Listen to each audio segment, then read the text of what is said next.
दिल जलाते हो तुम्हें फिर जलाते हो मुस्कुरा के दिल जलाते हो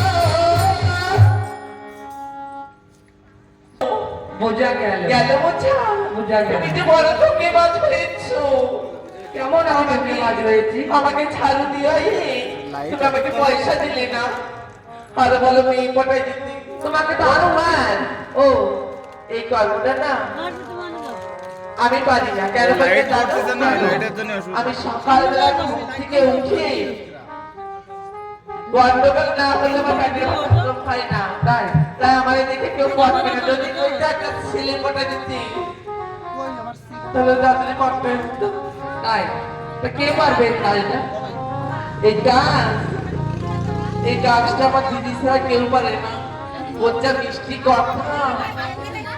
কিরকম কম না আমার দিদি কিরকম একটা নরম ভদ্র আটো খাটো সুন্দর দেখতে ও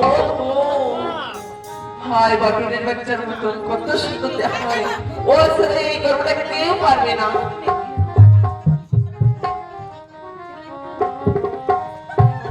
করছি কি তোমার দিদিকে একটু ডেকে দাও দেখে দেবো আমার পয়সা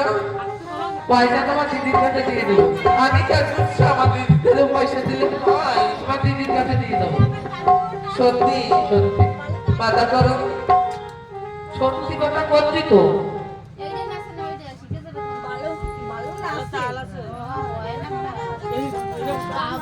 তোমার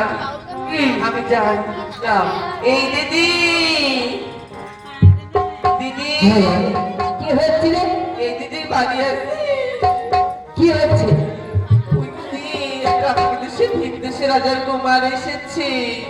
মানে ভিনদেশে রাজা তুই ধারো দিয়েছিস পয়সা দিয়েছিস পয়সা দেয় নাই বলেছে কি মানে পয়সা দেয়নি মানে কি? বলেছে হ্যাঁ। একটা মেয়ে পাঠায় দিতে তাহলে পয়সা দেবে না দেবে না ওটা তো আমি পারি না তো কোন জায়গা দিয়ে তোর মেয়ে পটায় দেওয়া লাগবে? সেটাও শুনি নাই